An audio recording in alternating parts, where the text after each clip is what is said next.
C'est ça que t'as pas vu les prix. T'as pas vu les prix de 6 mois. Ok. Alors les amis, on a... Ah Cher, tu veux lancer le lien. Tu lances le lien pour qu'on le lance à Dr Lévy. Et après, tu le mets... Vas-y, lance le lien comme ça, je rentre avec. Bon, remarque, si je balance là-dessus 10%, ça fait un bon. Ouais, tu vas toucher peut-être environ 2-3 euros. Alors, c'est bon, Cher, tu l'as mis sur le groupe? Non, vraiment. Parce que on est enregistré là, on est connecté avec le World. Hein. J'ai beaucoup de concurrents, ils m'ont fait. Alors, c'est enregistré sur YouTube. C'est enregistré sur YouTube, monsieur. Les amis, on est là. Je doute que le. T'es pas en ligne. Si, là. Alors, non, mais déjà, on voit le lien Zoom déjà. Et après, tu te déconnecteras, ils resteront connectés. Crée un lien Zoom pour Dr Lévy. Et après, tu mettras sur Amiel, Samuel qui a son téléphone.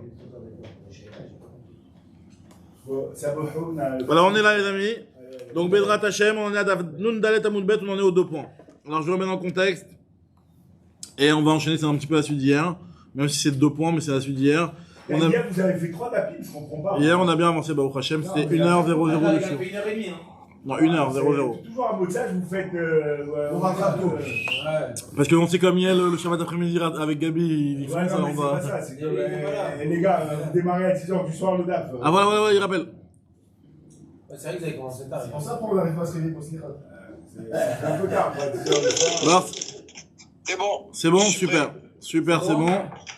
Alors, attendez, non, finalement, Asher, il est là, on va envoyer le lien du Zoom, c'est plus facile, c'est plus pratique par Zoom. Je vous envoie par Zoom le lien, voilà, le lien, il est envoyé. Ok. Tu mets participant que je te donne. Exactement, Asher. Participatif. Mec, il faut casquer ici. Participatif. Laquelle native paye pour tout le monde?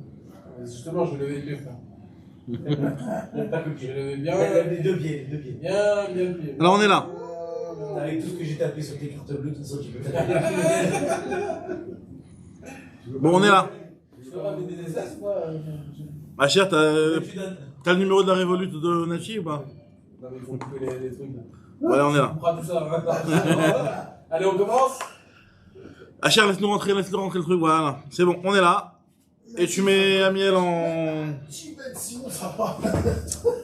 Alors, Bedrat Hashem, Ashiour Leilui Nishmat, Moshe Ben Rachel, Mordechai André Ben Rachmouna, Anna Arlet Ben Rachmouna. Et pour la Refoua Shelema de... Et pour la Refoua Shelema, Arnaud Yitzhak, Berno Yitzhak Ben Chana. Et Armand Kadosh.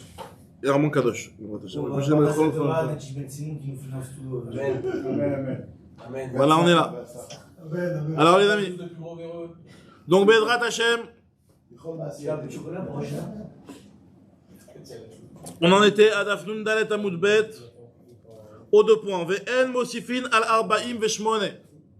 En Mosifin al Arba'im Veshmone. Vous vous rappelez, hier on avait vu dans la Mishnah le nombre minimum de sonnettes qu'il y a de Chatzotrot, de sonnettes qu'on fait avec le chauffard, avec les Chatzotrot, et le nombre maximum. On avait dit que le maximum c'était 48. Maintenant, très bien. Ok, pas sur YouTube. Comment ça? Très bien, c'est parfait. Ici. On va vérifier la chercher. Allez, vérifie. Alors, normalement oui, à moins que je l'ai mal paramétré le truc. Alors, vas-y. Juste docteur, si vous voulez un petit peu enlever le son comme on entend ici en ramcall. Voilà, c'est bon. Alors on est là. Donc, on en était à Dafnun Dalet Amoudbet, on avait dit dans la Mishnah que En Motifin al Arbaim Beshmone, que le maximum de trompettes, de sonneries qu'on faisait, c'était 48 dans la journée. La journée de chaque journée de type du Beth Amikdash, on avait dit qu'une journée de type c'était 21 fois sonner du chauffard. Et quand on avait dit 21 fois, c'est par exemple quand tu fais ça comptait 3 fois. Il y a un unit qui a une fois, après 3 et ce qu'il y a, ça comptait comme 3 sonneries. Une 3, ça compte qu'une fois, ouais. Alors maintenant, on avait dit qu'en tout, il y avait, dans une journée type, il y en avait 21, c'était le minimum. 21. Et donc, hein? Il n'y a pas le direct. Alors, je l'ai mal fait. Bon. Pas grave. Alors, très bien.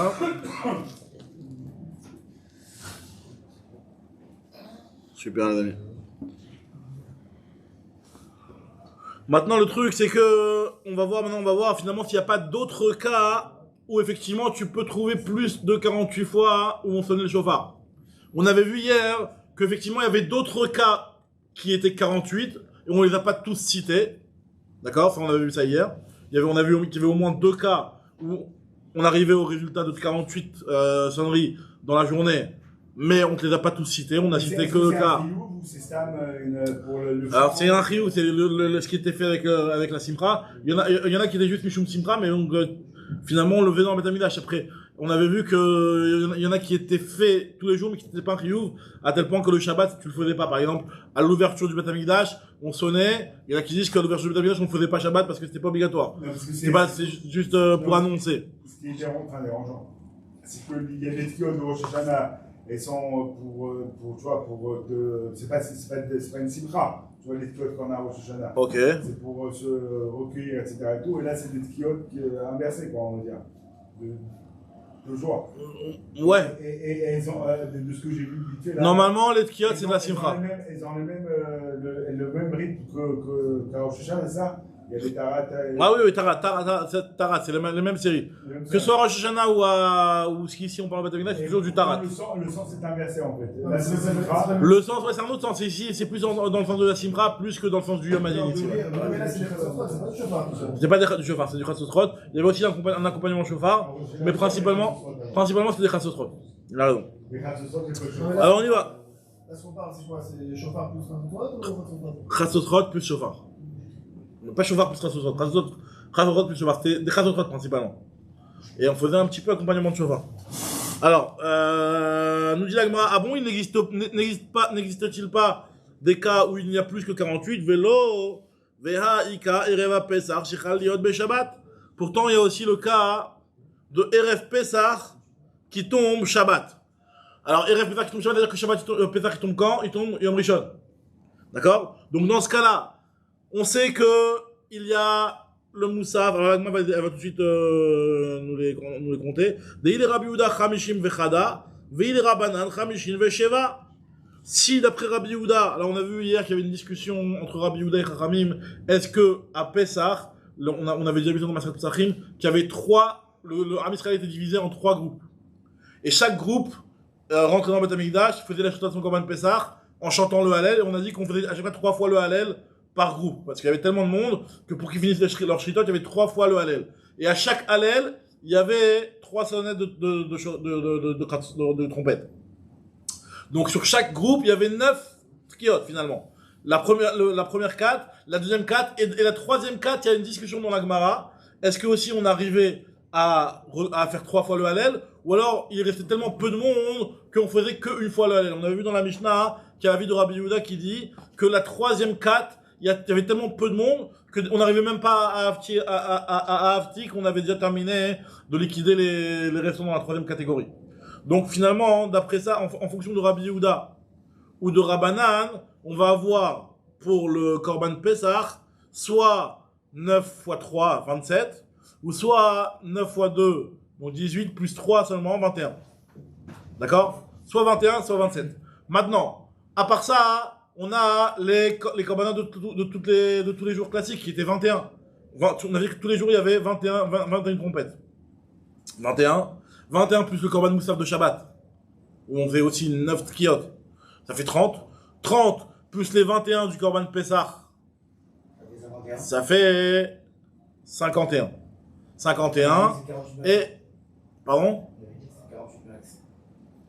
Ah ouais, justement, là, c'est 50, pourtant je me dis 48 max. Et même, attends, et en plus de ça, j'en ai encore oublié 3. J'en ai encore oublié 6 même, c'est lesquels, 2 secondes. Erev Pesach, Shechal Liot, Beshabbat, Mechila, je retrouve dans le Rashi en même temps pour que je suive. Oui, il y a les 21 de chaque jour, il y a les 9 du Moussaf, ça fait 30, il y a les 18 des 2 Kitot, et les 3 Ah oui, parce que ça fait 21, ouais, exactement. Donc ça fait 51. Et d'après celui qui dit que même la troisième groupe, exactement, il y en a 6 de plus, donc ça faisait 58. Ça fait 58, exactement.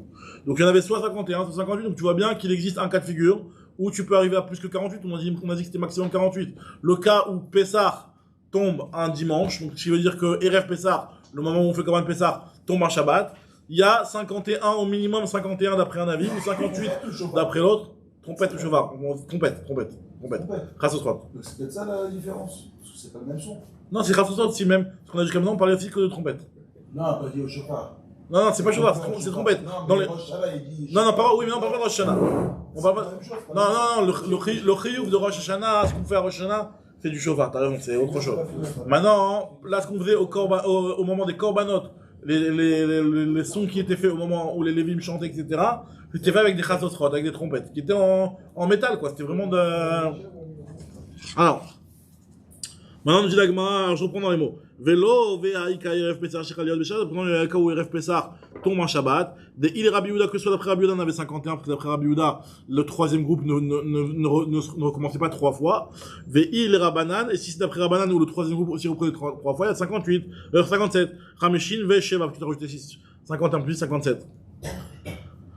Donc, nous se demande la Gemara, comment ça fait que tu me dis que le maximum, c'est 48. Réponse de la Gemara, qui katane, midede ite bekol shana. Qui a marqué dans la Mishnah, c'est quelque chose qui arrivait tous les ans. Alors que Erev a Pesach shechal liot beshabbat, delaite bekol shana beshana lo katane. Que Pesach tombe un dimanche, et donc que la veille de Pesach tombe un, comment dire, un Shabbat, la veille de Pesach tombe un Shabbat, ça n'arrive pas tous les ans. Donc vu que ça n'arrive pas tous les ans, c'est pour ça qu'on n'a pas cité, et c'est pas de ça qu'on parle dans la Mishnah. Dans la Mishnah, on parle que dans une année classique, dans une année type, le maximum qu'on faisait c'était 48. La Gemara a dit non, mais même les 48, c'était quoi les 48 qu'on avait trouvé? On avait dit que c'était pendant Sukkot. Pendant Sukkot, Erev Shabbat, il y a des années où il n'y a pas de Erev Shabbat à Sukkot. À Chol HaMoed, je veux dire. Il n'y a pas de Erev Shabbat, il n'y a pas de vendredi Chol HaMoed. La Gemara, ça peut arriver à un cas où il n'y a pas de vendredi Chol HaMoed. La Gemara, elle demande tout de suite, elle dit pourtant, à tout Erev Shabbat, Shabbat Chag. Oh, Radak. Et très bien, Radak, la Gemara, elle te dit que, théoriquement, si. Théoriquement. Voilà. Non, c'est pas question de Eretz-Israël, c'est pas question de Eretz-Israël ou pas Eretz-Israël, c'est question de est-ce qu'on est couvert le Fia Edim ou pas les Fia Edim.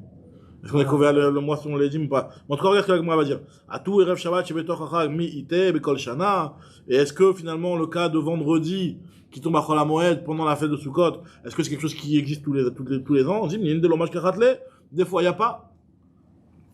Quel cas figure Vechidame? Kegan Shechal Liot Yom Tov Rishon, Be'erev Shabbat. Si jamais le premier Yom Tov tombe un vendredi, donc finalement, le dernier, c'est quand le... Il n'y a pas de Chol HaMoed de vendredi. Il y a un Chol HaMoed de vendredi, mais c'est la veille de... Non, attends. Non, il n'y a pas, c'est Shmini Atzeret. Shabbat, c'est Shmini Atzeret, donc si c'est Shmini Atzeret, donc il n'y a pas tous ces trucs-là.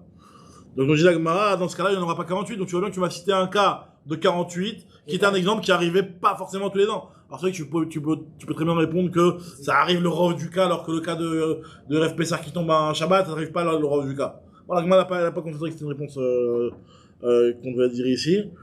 Alors nous dit la Gemara, dans un cas pareil, qui mikla yom tov rishon be'erev Shabbat, mitra dachinan le. C'est un petit peu la réponse que vous avez dit, que si jamais on se rend compte que Yom Tov arrive un vendredi, eh ben, on décalait le mois, on rendait le mois de Elul Meubar. Parce qu'on avait la possibilité, le mois de Elul qui était un mois qui est Chasser. Chasser, c'est un mois de 28 jours et pas de 29. D'accord? De 29 jours et pas de 30, je veux dire, de 29 jours et pas de 30. Donc, vu que c'était un mois qui était Chasser, on avait la possibilité, quand on se rendait compte que Sukkot tombait un vendredi, de rajouter un jour au mois de Elul.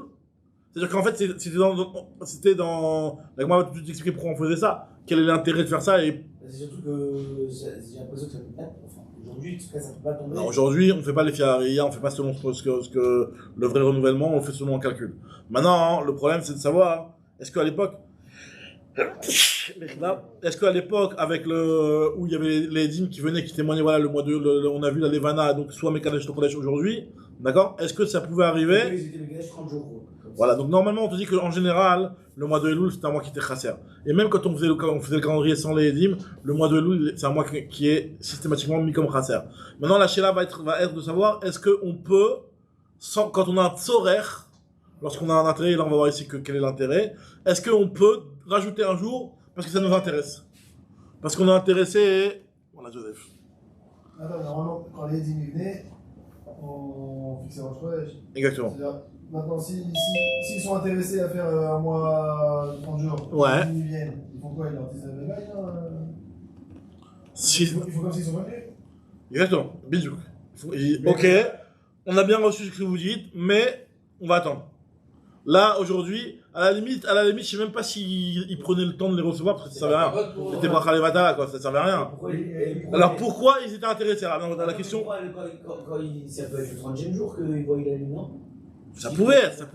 Mais alors. Donc tu peux les recevoir, les 10 en disant que c'est le 30e jour. Ouais, d'accord. Mais ils n'ont pas fait une takana après. Non, mais attends, on verra dans notre Rosh Hashanah quand c'est le 30e jour, qu'ils viennent ou qu'ils viennent pas, ça peut pas être le 31. Donc, quoi qu'il arrive, le Chodesh, il est Mekoudash. En soi, les Edim, quand le 30e jour, ils sont un petit peu, entre guillemets, inutiles. Puisqu'on on verra dans notre Rosh Hashanah comment ça se passe. Il fait un décompte du début du mois. Bah, tu voyais le mois d'avant quand est-ce qu'il avait été certifié, et puis tu comptais en fonction de ça. Le mois, il pouvait être soit 29, soit 30, il n'y avait pas 31 jours. Et ils n'ont pas fait une takana après, à un moment donné, ils ont dit que quoi qu'il arrive, c'est au 30e jour et c'est plus au 29e jour. Après, je crois que c'est. Tu parles de quel mois? Pour Elul. Le mois de Elul, il est chasser. Ok, mais donc, il y a un moment donné où on prenait en compte la Edout, et après ils ont dit ça, on ne prend plus en compte la Edout. Quoi qu'il arrive, on va sur la fin du dernier jour. Et au où comptage. Alors justement, ce qui a été fixé, c'est que le mois de Elul soit chasser. Quand il y a en général, c'était un mois malé, un mois chasser, un mois malé. Même quand on faisait pas selon les Edim, même après que les Edim et que le Badim le recevait, c'était un mois malé, un mois chasser. On verra exactement comment ça va se passer, on verra ça dans Rosh Hashanah plus en détail. Mais un mois malé, un mois chasser, un mois malé, un mois chasser. Maintenant, voilà. Mais dans les on va le voir aussi. Hein. Non, mais ça on va le voir aussi, c'est le truc qui vont revenir. Là pour l'instant, ce qui nous intéresse de savoir, c'est est-ce que Sukkot pouvait tomber un vendredi, et est-ce que les Chachamim, quand ils se rendaient compte que ça arrivait un truc pareil, ils pouvaient dire, bah, c'est qu'on rajoute un jour, même si c'est vrai que la lune elle s'est renouvelée maintenant, et que normalement Rosh Hashanah ça doit être le 30e jour, mais on va faire Rosh Hashanah le 31e jour. Finalement, le mois de Elul, on va le faire un mois de 30 jours, et donc le Rosh Hashanah va être décalé d'un jour pour que Sukkot soit décalé d'un jour. Et pourquoi il y aurait un intérêt à ce que Sukkot ne tombe pas un vendredi? Parce que si Sukkot tombe un vendredi, ça veut dire que Rosh Hashanah aussi va tomber un vendredi. Et si Rosh Hashanah est tombé un vendredi, ça veut dire que Yom Kippour il tombe quand? Il tombe un Shabbat. Il tombe un dimanche. Il tombe un dimanche. Et on veut pas que Yom Kippour tombe un dimanche. Pourquoi on veut pas Yom Kippour tombe un dimanche? On a vu dans Maseret Shabbat deux raisons. Soit problème de légumes, soit un problème de cadavre. C'est-à-dire que si jamais il y a un maître qui meurt, et rêve Shabbat ou juste après Shabbat, tu vas attendre jusqu'à 2 jours. Donc on voulait pas que ça arrive un truc pareil, on évitait.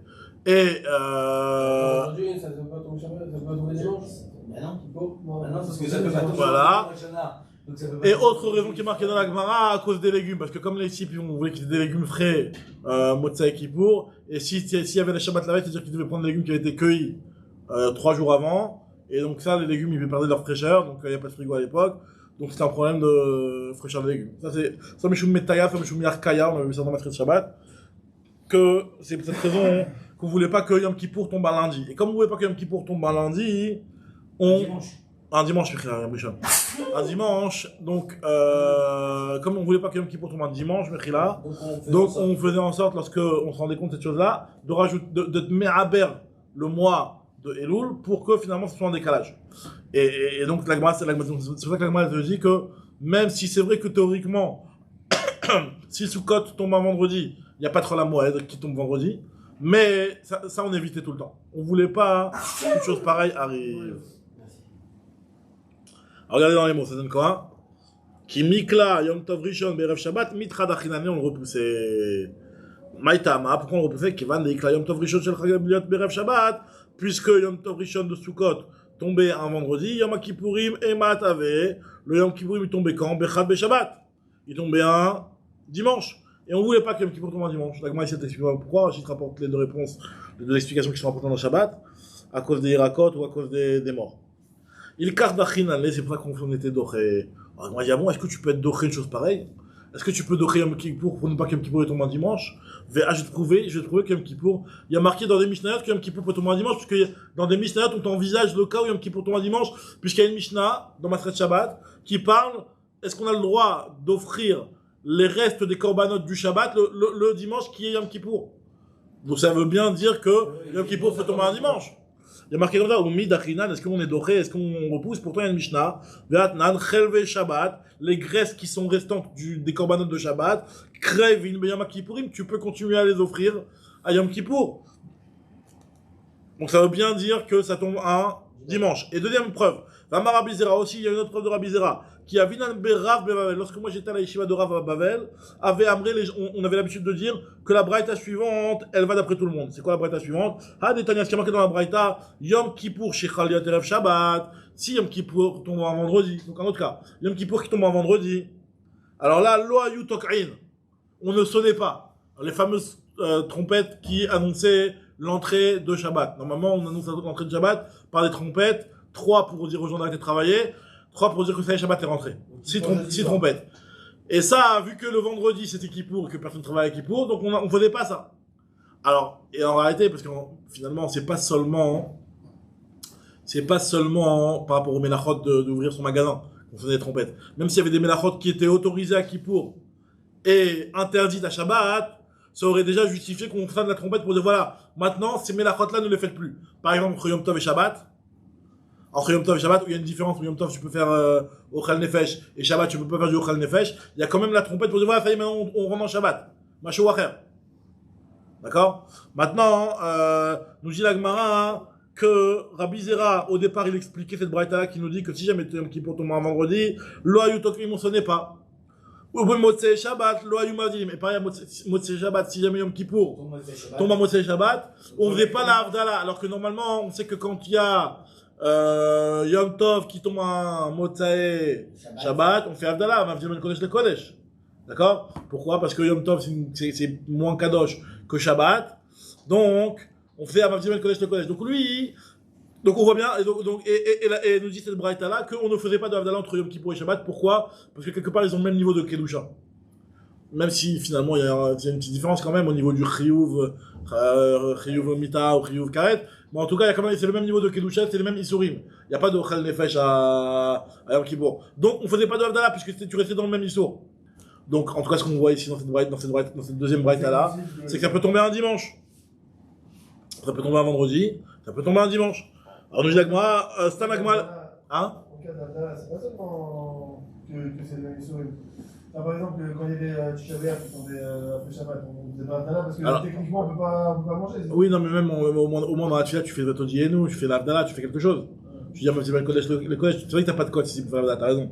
Mais au moins tu dis à Mavzim el Kodesh, le Kodesh dans la Tfila ou un truc comme ça, tu rajoutes un petit paragraphe, là, on rajoute rien. Alors maintenant nous dit l'Agmara, et Rabbi Zera, donc ça c'est une petite parenthèse, Rabbi Zera, comment on expliquait cette braïta à la yeshiva de Rav? On explique que cette braïta là, elle allait d'après tout le monde. C'est qui d'après tout le monde? Il y a une marque pour Rabbi Akiva et Rabbi Ishmael par rapport à la Kedusha de Yom Kippour. Justement, est-ce que les korbanot de Shabbat pouvaient être offerts à Yom Kippour? Ce qu'on a vu juste avant, c'est une marque pour Rabbi Ishmael et Rabbi Akiva. Et donc lui, il disait que finalement, ça va d'après tout le monde, aussi bien d'après celui qui dit que tu n'as pas le droit d'offrir à Yom Kippour les restes des korbanot de Shabbat, ça veut dire que Yom Kippour, il est après Shabbat, dimanche. Il peut être dimanche, mais tu ne peux pas offrir les graisses parce que le niveau de Kedusha n'est pas le même. Ou le niveau de Kedusha il est moins grand. Alors, non, au contraire, s'il est moins grand, normalement tu pourrais. Alors encore une fois, donc je vérifie 2 secondes. Divrei Akol, comment expliquer? Donc je prends dans les mots d'Agmara. Vamara Bizera disait qu'il y a Vinan Berav, les Bebabel. Ave Amre, on disait que les Tanias Kama, qui dans la Braïta, Yom Kippourim Shchal Rev Shabbat Lo Hayum Otok'in B'Motzei Shabbat Lo Hayum Avdilim, Divrei Akol, ça va d'après tout le monde. Ça va d'après tout le monde. Et pourtant, quand je suis arrivé à la yeshiva en Eretz Israël, qui s'est liquide la table, lorsque je suis monté en Eretz Israël, Ashkartele Rabbi Yehuda, Bered Rabbi Shimon ben Pazi, j'ai trouvé Rabbi Yehuda, le fils de Rabbi Yehuda ben Pazi, des Yativ et Kamar qui expliquaient que ça allait comme Rabbi Akiva. Que ça allait comme Rabbi Akiva. C'est ça. Apparemment, voilà. Donc, c'est-à-dire que, finalement, la marque de Rabbi Shimon et Rabbi Akiva, c'est de savoir est-ce qu'on peut offrir les restes des korbanot de Shabbat à Yom Kippour. Donc ça c'est ce que je vous ai dit. Donc apparemment cette marloquette là dépend de savoir est-ce que c'est la même Kedusha ou c'est pas la même Kedusha. Si tu dis que c'est la même Kedusha, tu pourrais. Si tu dis que c'est pas la même Kedusha, tu pourrais pas. Et la Gemara veut dire, Rabbi Zera il te dit qu'à la Yeshiva de Rav nous on expliquait que cette histoire là de faire une Avdala, Motsae, Shabbat, Yom Kippour, ça dépendait justement de cette discussion là. Non, justement, moi je pensais que ça dépendait pas de cette discussion-là. Au début, on disait que c'était Divrei Hakol. Et finalement, quand je suis arrivé en Eretz Israël et que j'ai rencontré Rabbi Yehuda, le fils de Rabbi Shimon ben Pazi, lui il m'a dit c'est que Rabbi Akiva qui pense comme ça. Celui qui dit que c'est pas qui fait l'Avdala, c'est que Rabbi Akiva. Et Rabbi Akiva, lui, il a dit que finalement, tu peux être makriv l'un et l'autre, donc finalement, tu ne fais pas de l'Avdala parce que c'est la même Kedusha. Donc maintenant la Gemara elle te dit, en tout cas ce qu'on voit, et c'est la preuve qui nous intéressait, c'est qu'on voit que Yom Kippour peut tomber un dimanche. Yom Kippour peut tomber un dimanche potentiellement. Je vois bien qu'il y a des braïtot qui t'envisagent une Mishnah dans Matrat Shabbat, une autre braïta que Rabbi Zera a interprétée comme Rabbi Akiva, qui parle d'un cas, d'une éventualité où Yom Kippour tombe un dimanche. On a fait une takana de dire que justement que... À quel moment on l'a fait? Puisque ça c'était déjà dans les Tanaïm, déjà après la destruction du Beth Amikdash. Je crois que c'est Ezra. Ezra c'est bien avant, justement, ça l'histoire. C'est dans ça c'est marqué, il y a un moment donné où vous en... Alors justement, l'Agma va dire que c'est marloquette Tanaïm, entre Rabbanan et Acherim. L'Agma va raconter ça, regarde peut-être c'est la suite que tu veux dire, regarde ce que l'Agma te dit. L'Agma elle te dit, finalement, Lokashia, Ha-Rabbanan, Ha-Acherim. En fait, il y a une discussion entre Chachamim et Acherim. Acherim, lui, il pense que, et finalement, c'est quoi la vraie discussion? C'est ce que je vous explique. Est-ce que tu peux rajouter un jour les tzorer? Est-ce que lorsque les Chachamim ils considèrent qu'il y a un besoin et que le jour de... Si on laisse le jour de Kippour, un dimanche, ça pose un problème, comme on a expliqué, parce que ça pose un problème, soit à cause des personnes qui seraient décédées à cette période-là, donc d'attendre 2 jours jusqu'au moment où on les enterre, ou soit à cause des légumes, comme on a expliqué, parce que les légumes, fallait les cuire la veille, donc c'était pas assez frais. Donc si les Khamim considèrent qu'il y a un tzorer de rajouter un jour au mois de Elul pour que Yom Kippour ne tombe pas un dimanche, est-ce qu'on a le droit de faire ça ou pas? Et ça, Acherim, ils pensent que... Tu dis, pour un légume frais, on va te décaler un jour où on doit faire Rosh Hashanah. C'est vrai. C'est un jugement. Imagine-toi, on est chol et c'est ton jour de... Alors toi tu peux... Michou... Non, mais attends, une seconde. Alors une seconde, ça veut pas dire que c'est un jour tménique que tu vas décaler. Dès qu'on l'a décalé, ça devient pour de vrai comme ça. Imagine-toi que le jour où on a décalé, c'est le jour vraiment de Rosh Hashanah. Oui, mais ce que je suis en train de te dire, c'est qu'à partir du moment où les Chachamim ont décidé que c'était le lendemain, Asher Tikriu Otam, Asher Tikriu Atem Kovim Rosh Hashanah. C'est la Kadosh Baruch Hu a donné la main au... Combien de jours Rosh Hashanah d'ailleurs pour éviter le Safek justement, il y avait un Safek Il y avait un Safek aussi à Rosh Hashanah, c'est vrai. Donc dans les deux cas de figure, on reste quand même sur une journée où... Non, parce que le deuxième jour, c'est pas comment dire? C'est le 1 et le 2. C'est le 1 et 2. C'est pas le dernier jour du mois d'avant.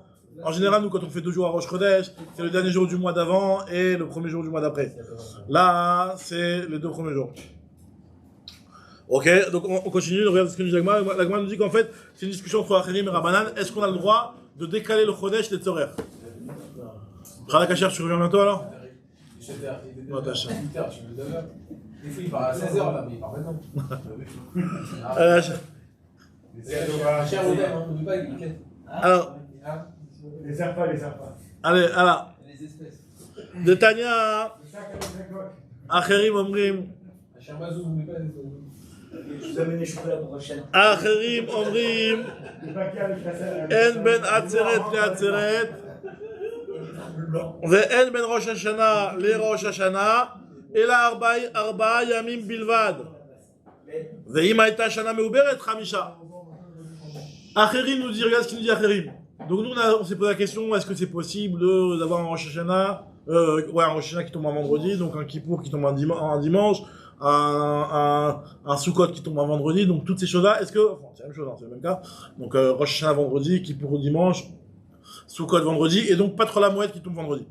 Est-ce que c'est un cas comme ça c'est possible? Alors nous on a voulu dire que non, c'était pas possible. En gros, c'est arrive souvent. Alors maintenant, non, ça arrive jamais ça.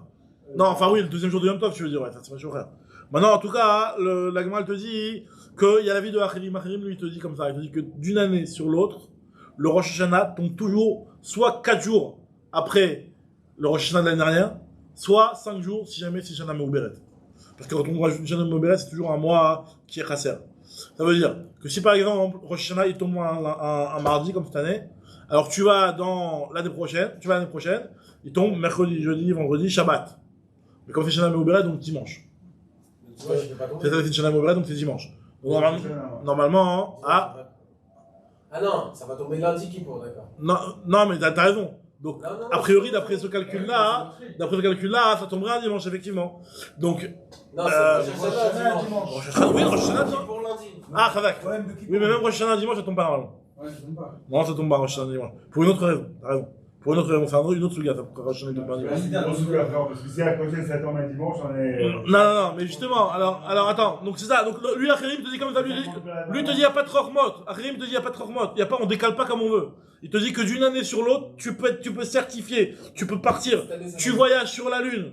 Après Rosh Hashanah, tu sais que l'année d'après, ça tombe 4 jours plus tard. Il n'y a pas de décalage. Est-ce que les Khamim, ils vont te faire un freestyle et ils vont décider de mettre Rosh Hashanah un autre jour? Il n'y a pas, c'est 4 jours de décalage. Ça tombe un dimanche, c'est le jeudi.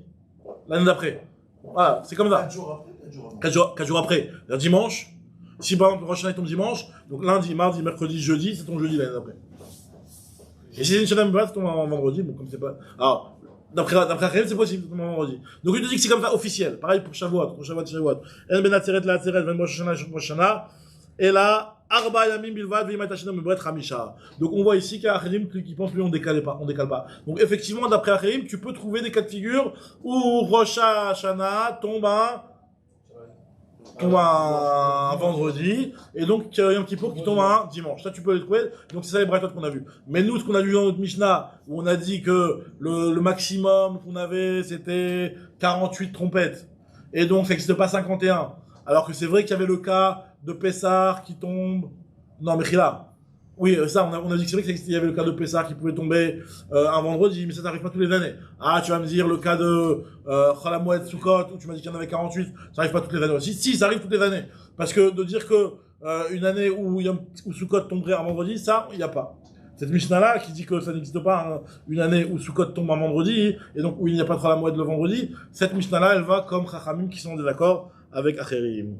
Donc on arrive à 48. Donc on peut trouver 48 tous les ans. Donc c'est vrai qu'on a dit que c'était exemple-là. Métivé, la Gemara l'objecte.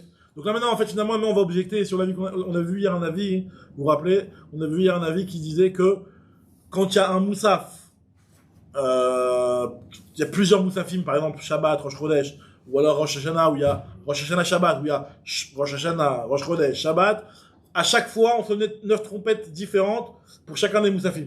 Ça, c'était l'avis qu'on a vu plus haut. Elle va essayer d'objecter cet avis. C'était l'avis de Ravacha Bachanina. On va voir finalement que cet avis-là, on va mettre une tchoufta. On va dire non, en fait, pas du tout, il n'y avait que 9 trompettes. Donc finalement, ça va nous faire beaucoup moins de sonneries sur certains cas où on s'est posé la question hier. On s'était posé la question avec des cas où, effectivement, il y avait plusieurs moussafim. Donc ça faisait directement 9 plus 9 plus 9 plus 9. Et donc on arrivait directement à 48. On s'était posé la question pourquoi tous ces cas-là on les a pas cités. On avait dit on t'a pas fait une liste exhaustive. Mais en tout cas, on avait envisagé qu'il y avait d'autres cas où il y avait 48. Grâce à ce principe-là de Ravacha Bachanina, de dire que sur chaque moussaf on sonnait, il y avait un shir différent, il y avait des trompettes différentes. Alors on va poser des questions sur ça. Mais tu veux.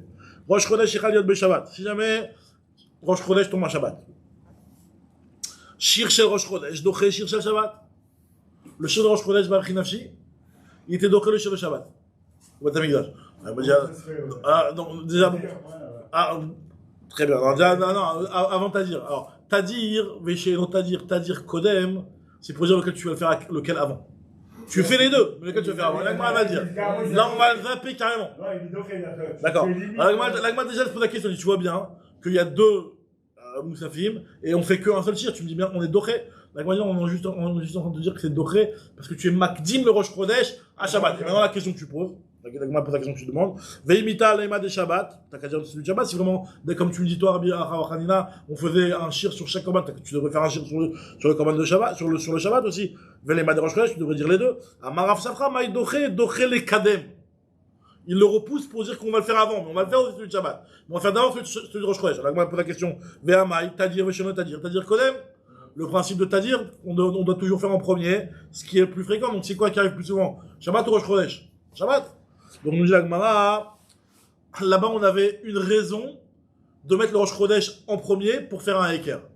Et pour dire que c'est aujourd'hui Rosh Chodesh, on faisait le Moussaf de Rosh Chodesh en premier. Rabbi Yochanan, Leida, Sheyukva Rosh Chodesh Bismano. Pour montrer que Rosh Chodesh a été fixé en son temps et que le Rosh Chodesh a été fixé comme il se doit. C'est pour ça qu'on faisait avant et qu'on devançait le shir de Rosh Chodesh au shir de Shabbat. Et Vehai Ekira Avdinan. C'est pour dire qu'on n'a pas oublié. Je crois parce qu'on l'a fixé. Qu'est-ce que ça veut dire si je le mets après? Alors le problème c'est que si tu le mets après, alors les gens ils risquent de pas comprendre et de se dire que Rosh Chodesh il n'a pas été fixé. De toute façon, même comme il se doit, quoi. On compte toujours sur Shabbat. Il n'y a pas Rosh Chodesh. D'accord.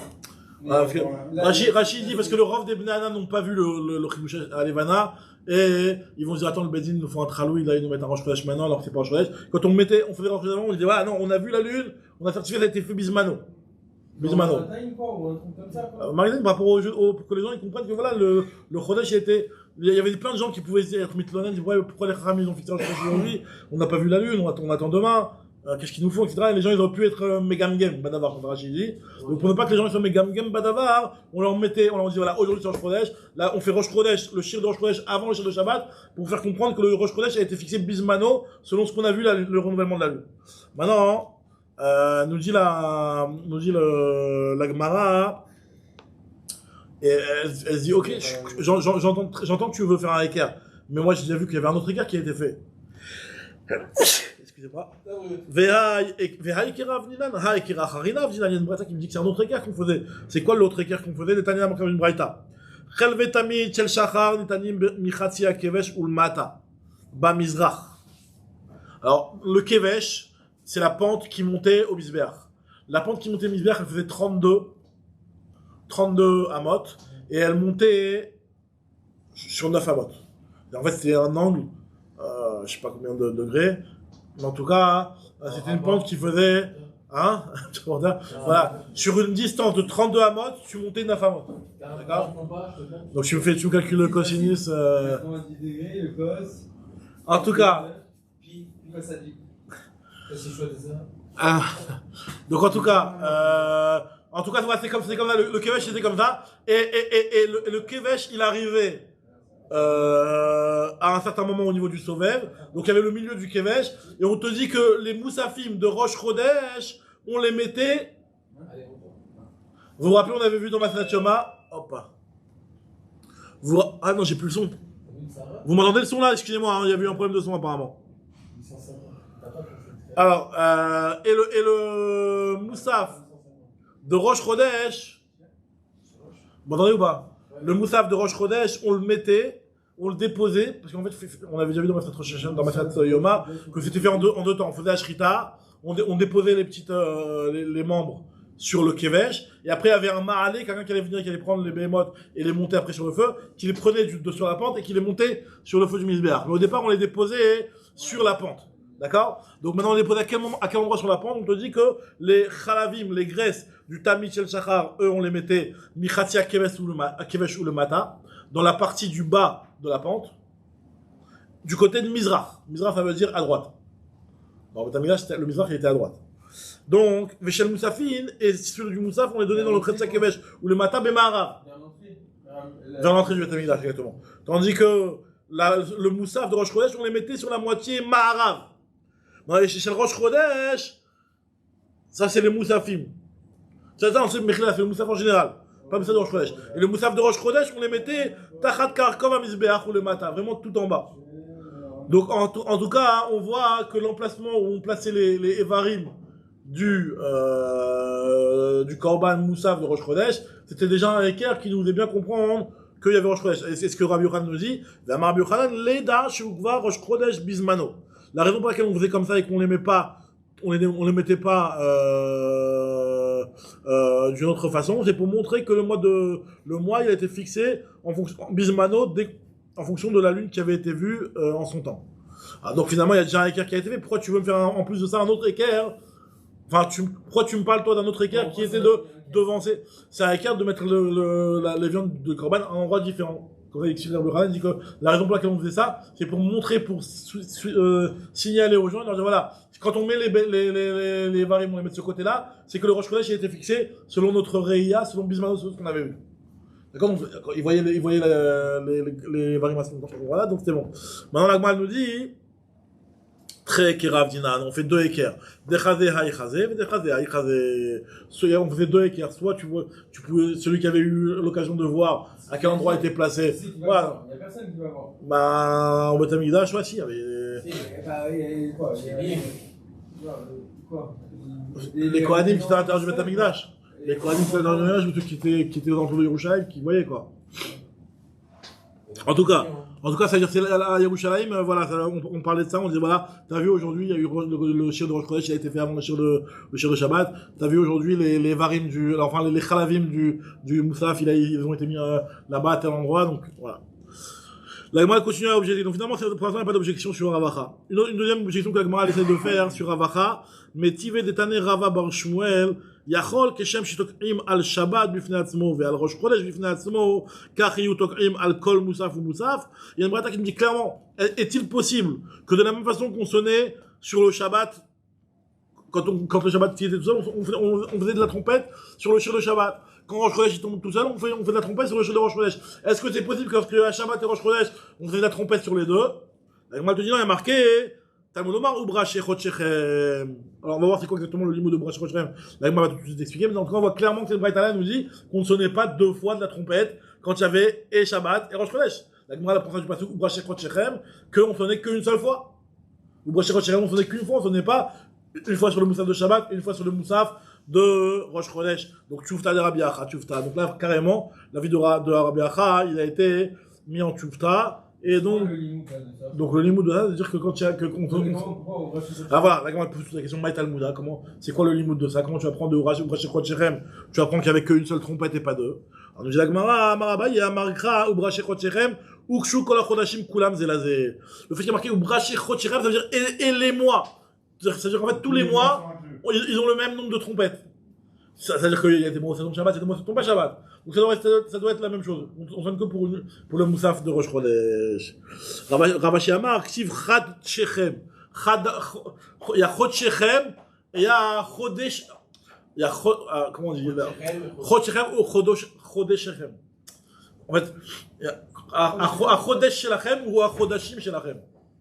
Soit votre mois ou soit vos mois. Le fait qu'il y a marqué sans le Yud Chod Shechem, ça veut dire votre mois. Votre mois, donc au singulier. Pas Belachon, Rabim.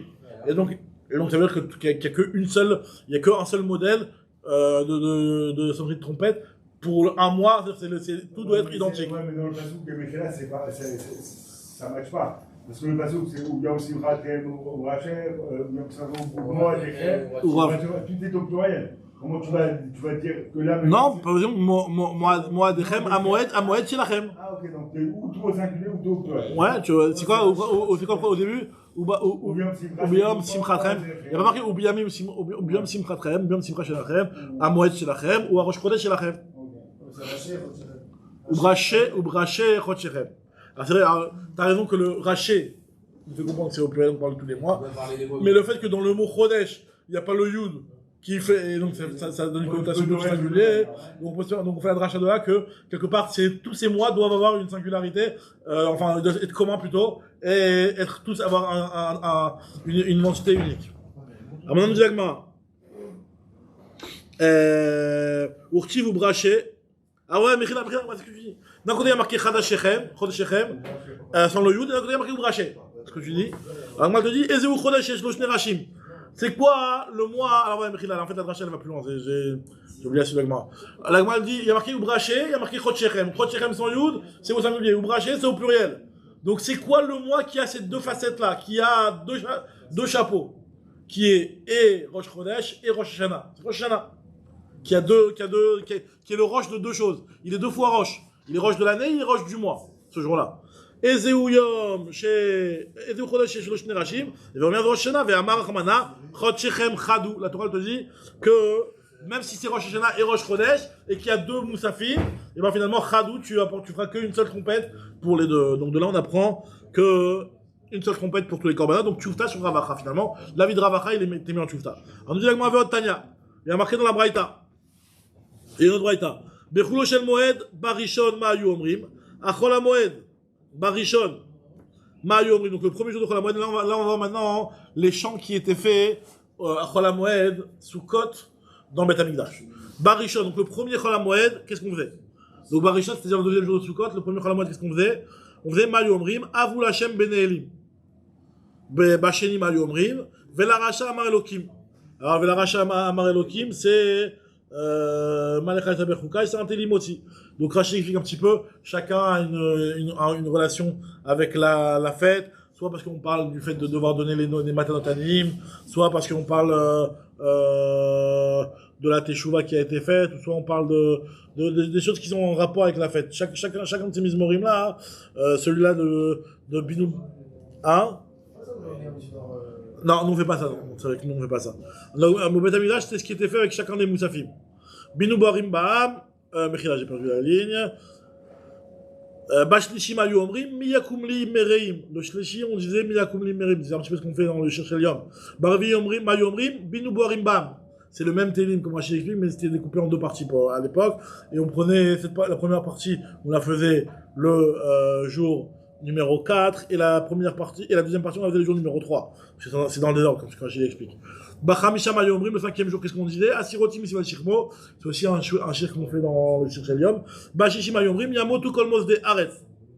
Ok, donc ça c'était les shirim qui étaient faits chaque jour de Chol HaMoed. Maintenant, Ve'im Chal Shabbat, Bechad Mehem, Yamotu Yidache.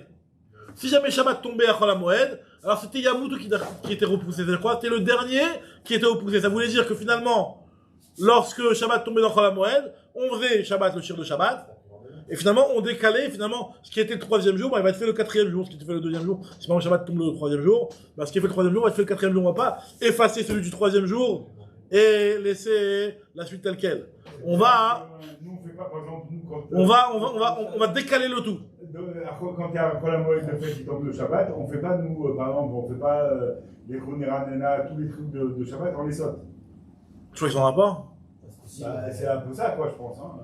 Non, moi je pense que c'est plutôt par rapport au Tfilah et David déjà. Quoi? Le Tfilah et David, nous on le fait pas du tout. Dans le Cherchel Yom, quoi. Dans Chol HaMoed. On zappe tout, on fait juste le misement. Nous on fait le misement de Sukkot. Nous on fait pas. À la limite, à cet endroit-là, je m'attendrais à ce qu'on fasse ces mismorim là, mais on les fait pas. Dans la pratique, on ne fait pas du tout ces mismorim. En tout cas, nous dit la Gemara, hein, qu'est-ce qu'on voit ici? Qu'est-ce qui se passe? Donc ici, Rav Safra Manar Behu Simana.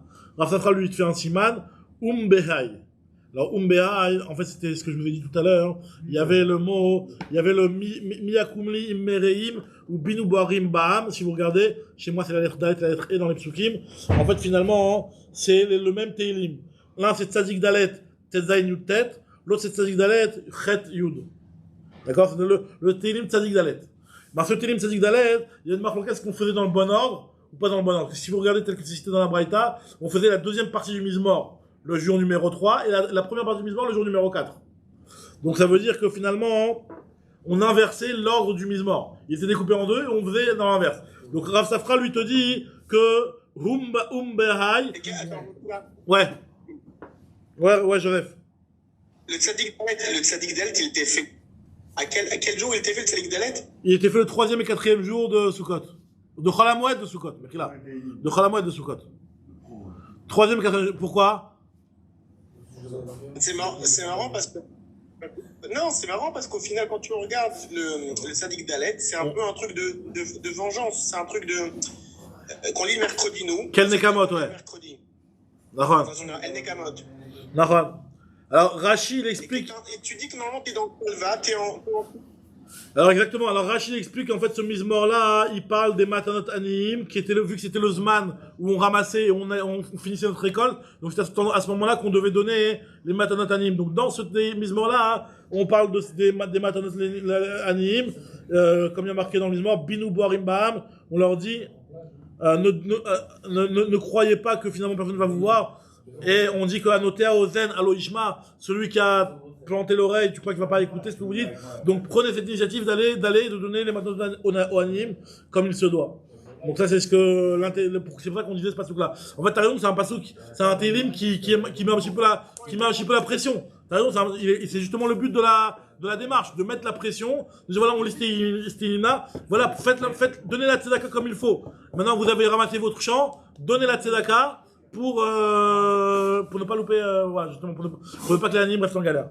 Alors maintenant, la Gemara, Abaye, alors Rav Safra et Rav Papa, ils donnent un siman différent, regardez, c'est à peu près la même chose. Il y a Rav Safra, lui, il te disait Behai, et Rav Papa, il te disait Habi. Habi, c'est du. C'était en Chine, en indien, c'est en indien.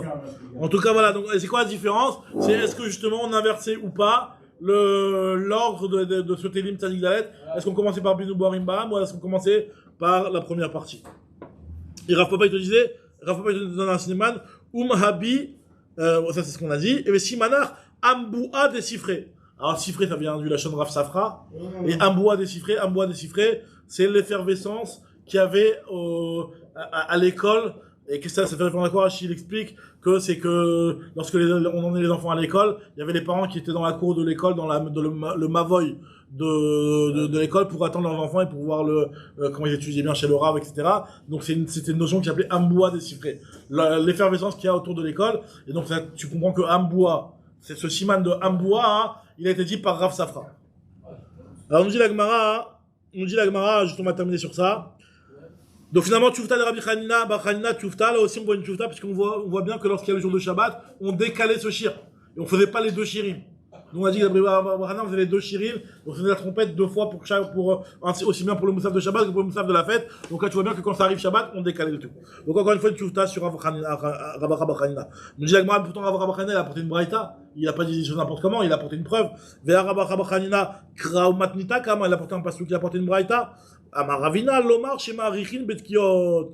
Ce passage-là qui nous disait qu'on devait signer, si on devait faire quelque chose de particulier aussi pour la fête, mais ça ne voulait pas dire de faire de la trompette en plus et pour Shabbat et pour la fête, mais qu'on doit être marir, on doit juste faire des tickets qui sont un petit peu plus longues pour marquer le coup, mais pas de rajouter un autre mort. Rabbanan de Kesarim, Shemedrav, Acha, Amre, Lomar, Shemarbe, Batok Ain. Pas qu'on rajoutait, on s'est allé dans la tkia, mais qu'on mettait plus de trompeteurs, de trompistes. Trompettistes. Trompetteur. Bon, alors, Ve'anan, dit la Gemara. Ve'anan de Itlan, alors maintenant, se pose la question, ouais, ça, on termine cette souga-là. Nous dit la Gemara, Ve'anan de Itlan, Treyom, et maintenant, on Laretz. En réalité, c'est un petit peu un autre point, parce que finalement, la Gemara, elle te dit, nous, en Laretz, donc la Gemara, elle parle pour elle, en Laretz, comment ça se passe par rapport à la lecture de la Torah, hein? C'est pas la lecture de la Torah, c'était dans le Moussaf. Non, on ne fait pas ça. Mais je sais que je crois qu'ils le font. Ils lisent le paragraphe de Kriyat Torah. Chez qui il a dit? Ils lisent le paragraphe de Kriyat Torah dans le Moussaf. Les trucs qui me bouillent en chéni, bouillent en truc. Et ils lisaient ce paragraphe-là dans le Moussaf. Alors, la Gemara se pose la question, on te dit, nous qui faisons 2 jours. Et finalement, t'arrives à Chol HaMoed que le 3e jour de la fête, en fait. C'est comme la lecture de. Donc finalement, qu'est-ce que tu fais? Tu fais 2, 3. Hein, tu fais que le 3, tu fais que le 2, qu'est-ce que tu fais? Echi Avdinan, Abayamar, Sheni Daché. Alors maintenant la question elle est quoi? La question elle est qu'à partir du moment où nous on lit 2, la morale se pose la question, vu qu'il y a 2 parachiotes, donc tu vas être. Elle doit faire 1 et après elle fait 1, 2, 2, 3. Alors justement, là maintenant le problème c'est que au bout d'un moment tu vas en repousser une parce que finalement le 2 tu vas pas faire. Non. Le deuxième jour tu vas pas faire. Si tu fais 1, après le deuxième jour, tu fais 1 et 2. Le problème, c'est que le deuxième jour, on fait pas, c'est encore le même temps. Le deuxième jour, c'est encore le même temps, on trouve ça la fête. Oui. Donc finalement, c'est le premier jour de Yom Kippur à la moelle, qui est le 3e jour de la fête. Tu fais 2-3. Tu fais. Mais c'est ça, tu fais 2-3. Comme la Kriyat Torah. Exactement, c'est ça exactement. Alors Abaye te dit que Sheni Daché. Le deuxième jour, Abaye te dit que non. Le 3e jour, tu fais pas 2-3. Tu fais 3-4. Tu fais. Celui qui termine, tu fais 3-4 exactement. Mais celui qui termine, on non, revient en 2. Attends, le 3e jour. Ouais, c'est ça. Le 3e jour. En fait, c'est le 2 qui saute. C'est le 2 qui saute. Parce que tu dis que le 1, le 2, tu vas refaire en fait. Tu refais Rosh Hashanah bis. Et en fait, donc c'est le 2 qui saute. On verra ça dans Médilat. Exactement, justement. Alors, est-ce qu'on va dire le premier jour. Une seconde.